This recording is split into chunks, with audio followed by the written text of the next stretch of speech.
Imagine fighting the British Empire for 77 years. Not 7 years, not 17 years, 77 years, generation after generation. And when the final war came, the grandmother led the resistance. This is the story of the Ashanti Empire. Imagine walking into Kumasi in the early 1800s. The streets are busy. Traders move through crowded markets. Gold changes hands. Drums carry news across the kingdom. Messengers travel between chiefs. This is the Ashanti Empire, one of the most powerful kingdoms in West Africa. Its leaders governed billions, its traders connected regions, and its army had earned a reputation that made enemies think twice. Then Britain started looking inland.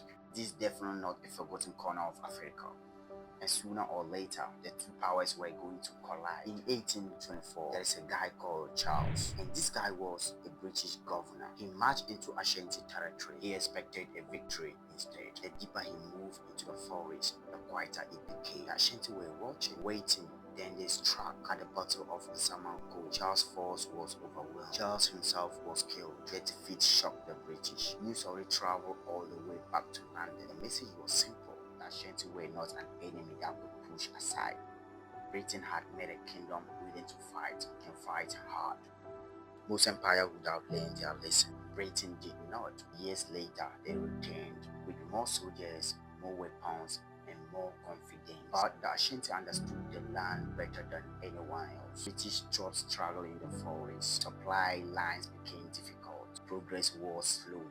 The conflict dragged on, then Britain came again, this time with a total different guy who was more powerful than Charles. His name was Garnet Wolseley. His forces captured Kumasi and burned part of the city. Britain celebrated, but the Ashanti kingdom survived, its people survived, its identity survived, and that meant the struggle wasn't over. In 1896, Britain changed tactics. Instead of a major battle, they moved directly against the leadership. King Prempeh first was arrested. He was taken from his homeland and exiled thousands of miles away. British officials believed resistance would collapse. After all, the king was gone.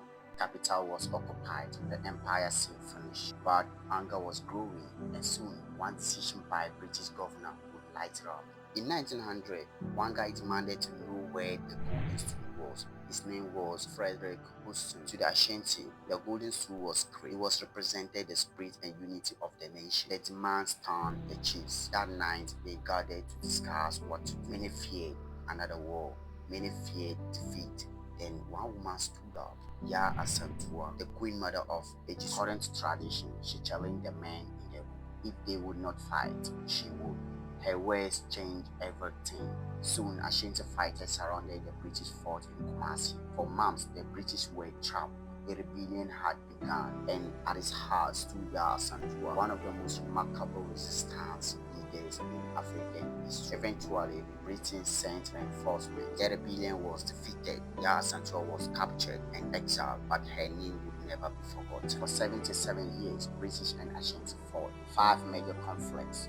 Generations of resistance. The Ashanti did not win every battle, but they refused to surrender their identity. They refused to forget who they were, and that is why their story still matters today. Because history is not only about who won, sometimes it's about who refused to kneel.